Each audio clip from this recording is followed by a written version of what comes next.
June 12, 2025, 11:47 p.m. Tehran. Major General Amir Ali Hajizadeh, commander of the IRGC Aerospace Forces and the architect of Iran's entire missile program, reviewed the night's intelligence summary in his Tehran compound. His phone buzzed. A routine check-in from one of his subordinates. Nothing alarming. Somewhere deep beneath the Alborz Mountains, uranium was spinning in centrifuges at Fordow, enriched to 60% purity, a threshold that made the entire Western world sweat at night. Iran's missile arsenal, a force of over 2,000 ballistic weapons, sat ready in hardened silos from Kermanshah to Tabriz. General Hajizadeh, one of the most powerful military minds in the Islamic Republic, had spent 20 years building a system designed to deter any enemy from ever daring to touch Iran. He had no idea that at this exact moment, 400 miles away, there were Israeli Air Force pilots climbing into their cockpits. He had no idea that Mossad commando teams had been quietly living inside his country for weeks. He had no idea that this was the last night of his life. What happened in the next 24 hours would shatter everything the world thought it knew about modern warfare, regime survival, and what a small country could do with years of meticulous planning and the most advanced air force in the Middle East.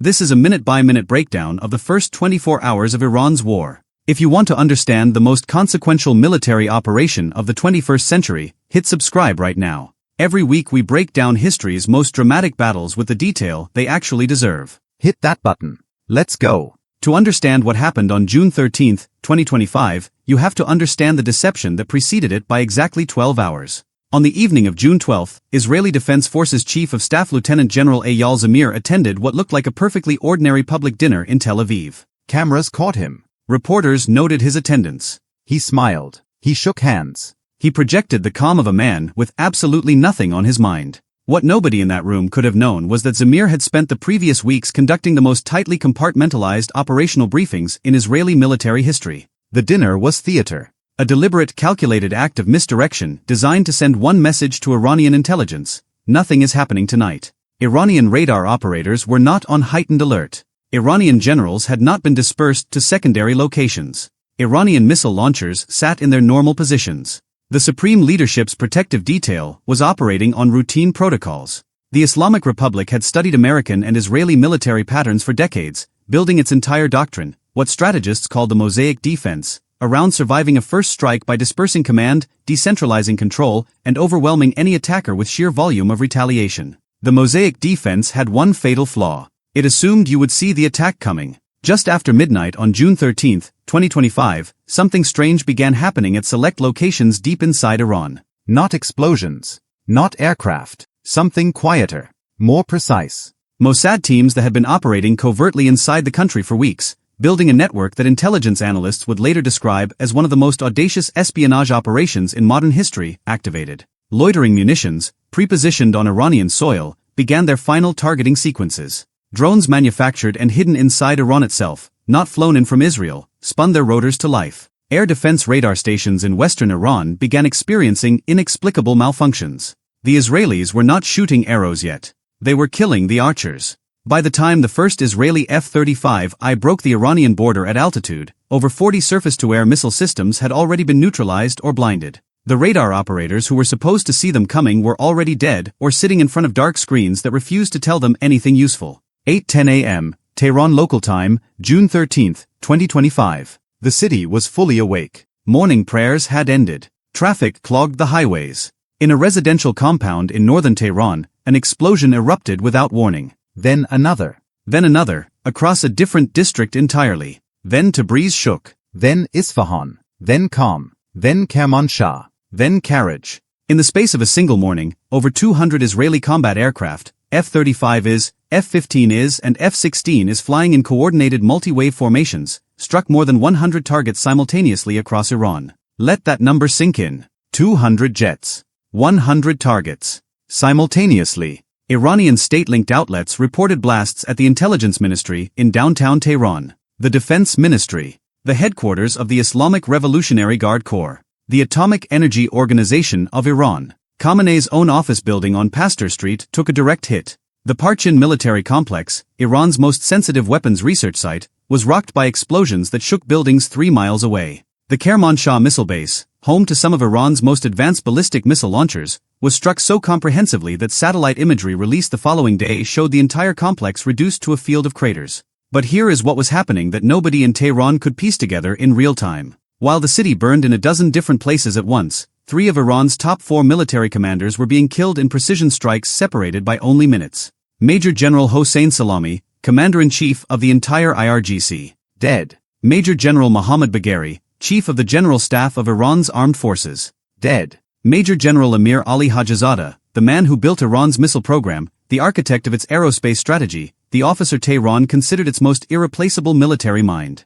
dead. All 3, in the same morning, simultaneously, identified by Israeli intelligence in real time and struck before any of them could reach their emergency relocation protocols. 40 Iranian commanders killed in the opening wave, including the entire senior leadership of the IRGC Aerospace Forces, who, according to later reports, had gathered at a specific location in a crisis response pattern that Israeli intelligence had apparently studied and anticipated. Drop a comment below. Where in the world are you watching this from? I want to know how far this story has traveled. At 9:30 a.m., less than 90 minutes after the first explosions, Iran announced the launch of what it called the first wave of Operation True Promise 3. 200 Shahid, 136 loitering drones lifted off from multiple Iranian launch sites and streaked toward Israeli territory. On paper, the numbers sounded terrifying. 200 drones, launched in coordinated salvos. Iran had used this exact weapon against Israel before and caused genuine damage. But something critical had changed since those earlier operations. Iran's most experienced aerospace forces commanders were already dead. The coordinated launch sequencing that would have maximized saturation and overwhelmed Israeli tracking systems never materialized the way the doctrine demanded. The drones came in predictable waves rather than the synchronized swarms Iran had practiced for years. Israeli Arrow 2 and Arrow 3 batteries, backed by American THAAD systems and a U.S. Navy destroyer operating offshore, systematically dismantled the incoming formations. Almost the entire first drone wave was defeated. Interceptor trails streaked across the Israeli sky like silent white signatures of a defense operating exactly as designed. On the Israeli side, sirens screamed from the Galilee to the Negev. In Beersheva, families sprinted for shelters. In Tel Aviv, commuters abandoned cars on highways and ran. In Jerusalem, the iconic skyline flickered with the white flashes of intercepts high above the city. Meanwhile, what happened in Tehran in those same hours was the opposite of the organized Iranian response its military doctrine had promised. There were no emergency civilian shelter protocols, no organized dispersal, no functioning public warning system. Residents described standing in the streets, staring at smoke columns rising from locations they could not identify, with no government guidance, no safe rooms, no instructions. One woman later recounted for journalists that she sat in her apartment listening to distant explosions, unable to tell whether to run or stay, because nobody had ever told her what to do when this day came. Iran's mosaic defense had been designed to survive a decapitation of its leadership. What it had never accounted for was the possibility that its leadership would be decapitated in the first 90 minutes. By mid-morning, the United States had entered the war. Pentagon officials confirmed the American codename, Operation Epic Fury. U.S. attack aircraft launched from multiple bases across the Middle East and from carrier strike groups in the region. The initial American focus was the southwestern corner of Iran, IRGC naval assets, the port infrastructure at Bandar Abbas, the patrol boat squadrons and mine-laying vessels that Tehran had always planned to use as its last resort,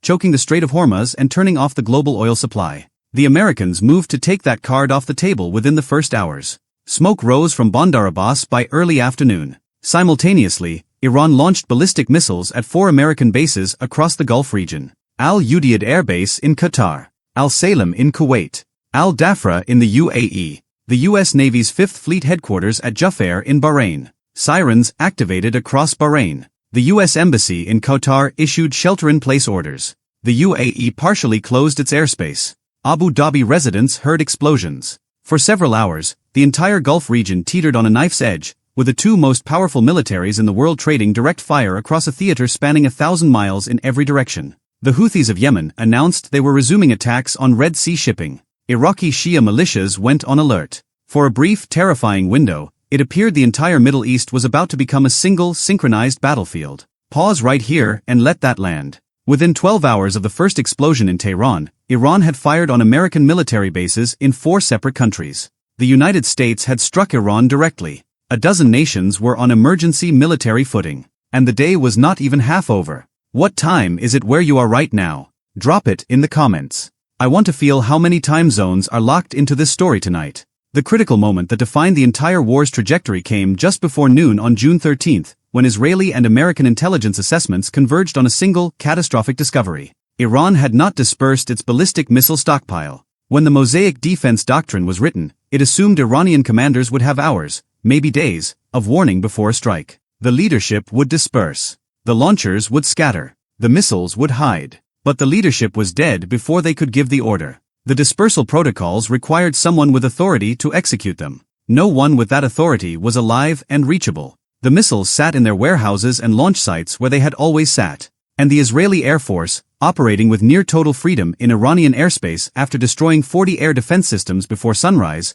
was already targeting them. By the end of the first 24 hours, IDF reports indicated that 50% of Iran's ballistic missile launchers had been destroyed or rendered inoperable. The above-ground section of the pilot fuel enrichment plant at Natanz, the facility producing 60% enriched uranium using Iran's most advanced centrifuge cascades, had been obliterated. The uranium conversion facility at Isfahan was struck. The fuel plate fabrication plant, which processed Iran's enriched uranium into weapons-relevant forms, was damaged. Over a dozen nuclear scientists were killed in targeted assassinations, conducted with a precision that made clear Israel had been tracking their locations for months. Satellite imagery released in the hours after the strikes showed the Kermanshah missile base as an abstract painting of overlapping craters. Where hardened structures had stood that morning, there was now rubble. And Khamenei? The supreme leader was not in Tehran. He had been evacuated to a secure location before the first explosion. He was alive. But everyone he depended on to fight the war was not. At approximately 8 p.m. Tehran time, roughly 18 hours after the first Israeli strike, Iran launched what its commanders intended as its definitive response.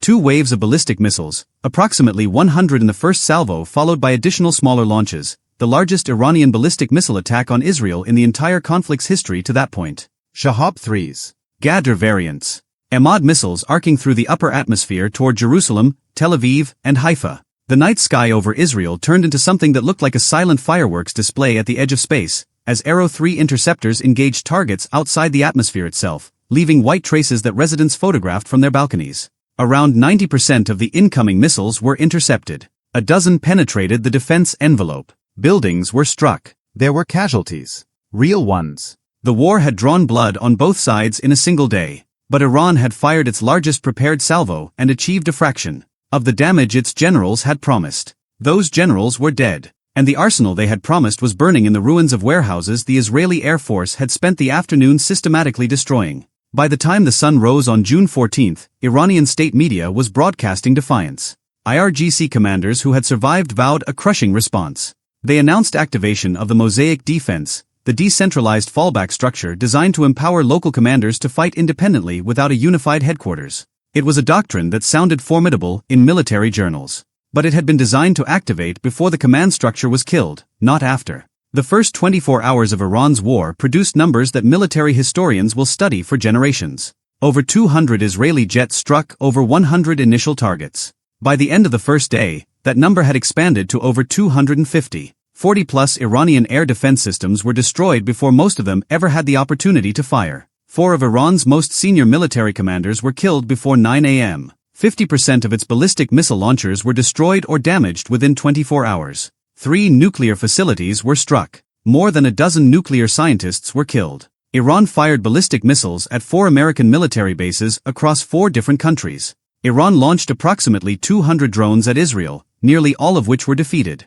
Iran's first major ballistic missile salvo of the evening was roughly 90% intercepted. And through all of it, the Strait of Hormuz remained open. American warships were in position before Iranian fast boats could move. The oil market spiked but did not collapse. The choke point Iran had always held as its ultimate economic weapon had been neutralized in the opening hours before Iran could reach for it. The Mosaic defense, Iran's carefully constructed answer to the nightmare of a decapitation strike, had been designed to survive exactly what happened on June 13.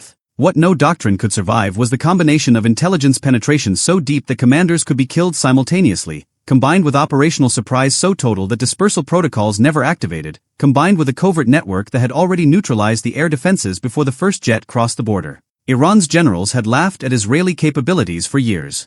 They had called the IRGC's missile arsenal the ultimate deterrent. They had built an entire military philosophy around the idea that the cost of attacking Iran would be too high for any enemy to pay. On June 12, the night before the war, those generals went to sleep confident that Iran's deterrent was intact, that its missiles were in their silos, that its air defenses were online, that its leadership was in place. By the morning of June 14, the missiles were burning. The air defenses were dark. The generals were dead. The war would last 11 more days. But the outcome had been decided in the first 24 hours.